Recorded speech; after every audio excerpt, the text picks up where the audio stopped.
स्वतंत्रता दिवस के अवसर पर दिल्ली स्थित कांग्रेस मुख्यालय में वंदे मातरम के दौरान सोनिया गांधी की कथित आपत्ति को लेकर भारतीय जनता पार्टी ने विरोध प्रदर्शन किया।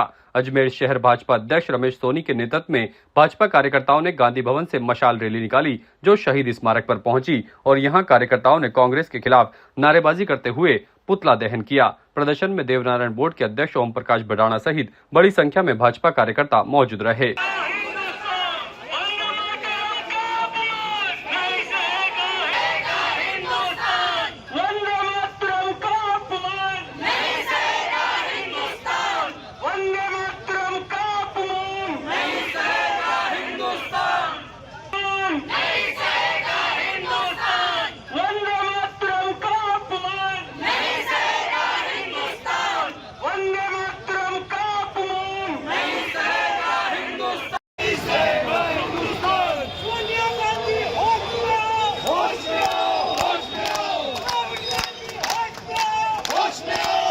भाजपा नेताओं ने आरोप लगाया कि कांग्रेस मुख्यालय में राष्ट्रीय गीत वंदे मातरम के गायन को रोकने या बाधित करने का प्रयास देश और स्वतंत्रता संग्राम की भावनाओं का अपमान है। उन्होंने कांग्रेस से इस पूरे मामले पर देशवासियों से माफी मांगने की मांग रखी। गौरतलब है कि 15 अगस्त के कांग्रेस मुख्यालय कार्यक्रम में वंदे मातरम के पूर्ण गायन को लेकर राजनीतिक विवाद सामने आया है। भाजपा ने सोनिया गांधी पर आपत्ति जताने का आरोप लगाया, जबकि कांग्रेस ने इन आरोपों को खारिज करते हुए कहा कि सोनिया गांधी कांग्रेस अध्यक्ष मल्लिकार्जुन खड़गे के लिए कुर्सी की व्यवस्था को लेकर इशारा कर रही थी। देखिए, कल 15 अगस्त हमारा स्वतंत्रता दिवस था और पूरे देश में राष्ट्रगान हो रहा था, वंदे मातरम हो चाहे जनगण गण हो। इसके ऊपर वंदे मातरम पर कांग्रेस को आपत्ति है। वो जनगण जो गान होता है उसको भी वो रोकने की कोशिश करते हैं, उनसे भी उनको तकलीफ है। इसके लिए आज भारतीय जनता पार्टी पूरे देश भर में आज विरोध प्रदर्शन कर रहे हैं। आज हम महात्मा गांधी जी के यहाँ, बापू के यहाँ समाधि पर हम आए और हम यही प्रार्थना करने आए कि कांग्रेस को सद्बुद्धि दे। आखिर इतना उनकी मानसिकता विकृत हुई है, आखिर ये इस राष्ट्र के लिए अच्छी नहीं है। राष्ट्र प्रथम है, ये भावना होनी चाहिए। राष्ट्र गीत वंदे मातरम बंकिम चंद्र चट्टोपाध्याय द्वारा लिखा गया, वो आन बान शान का प्रतीक बना। हमारी सरकार माननीय मोदी जी ने इस वर्ष उसको एक वैधानिक दर्जा प्रदान किया और उसको कहीं ना कहीं एक्ट बना करके उसको ठीक जिस प्रकार से हमारा राष्ट्रगान है उसी प्रकार से राष्ट्रगान के साथ राष्ट्रगीत की भी प्रोटोकॉल तय किया।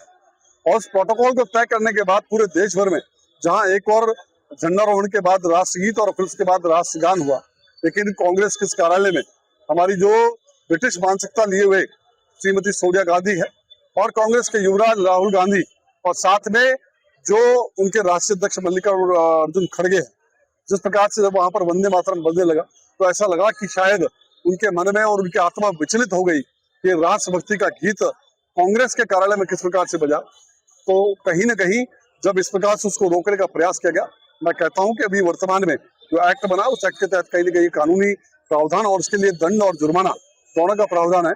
तो पूरे देश भर के अंदर युवा शक्ति जागी है, देश के राष्ट्रभक्त जागे हैं और कांग्रेस का चाल चरित्र चेहरा सामने आया है। भारत की स्वतंत्रता का 80वां वर्ष था।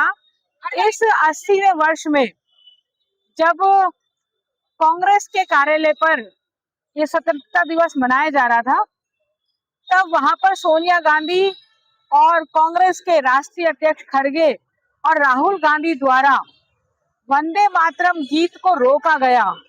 वो वंदे मातरम गीत जिसको गा करके हमारे लाखों स्वतंत्रता सेनानी शहीद हो गए, जो हमारी स्वतंत्रता का प्रतीक बन गया था।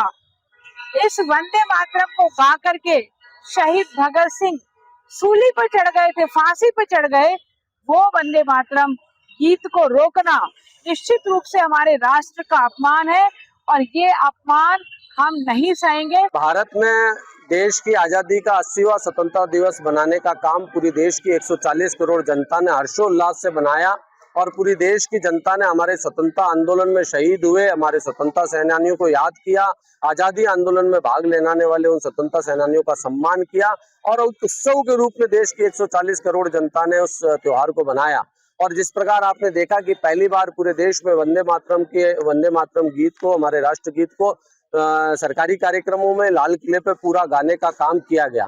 लेकिन सोशल मीडिया और मीडिया में हमने देखा कि किस प्रकार कांग्रेस के कार्यक्रम के अंदर जहां सोनिया गांधी जी और मल्लिकार्जुन खड़गे जी मौजूद थे, जब राष्ट्रगीत दोहराया गया तो 2 छंदों के बाद जिस प्रकार का रिएक्शन कांग्रेस के राष्ट्रीय अध्यक्ष और यूपीए की चेयरपर्सन का आया, निश्चित रूप से उनकी राष्ट्र विरोधी मानसिकता, नक्सल मानसिकता को दर्शाता है। उन्होंने देश की संप्रभुता, देश के स्वतंत्रता सेनानियों और भारतीय संविधान का अपमान करने का काम किया है। उन्हें देश की जनता से माफी मांगनी चाहिए और इसी के विरोध में आज भारतीय जनता पार्टी के नेतृत्व में शहर का युवा सड़क पर आया है और उनसे माफी। ताज़ा खबरों के लिए देखते रहें सरेराह न्यूज। अपना फोन उठाएं और सब्सक्राइब करना ना भूलें।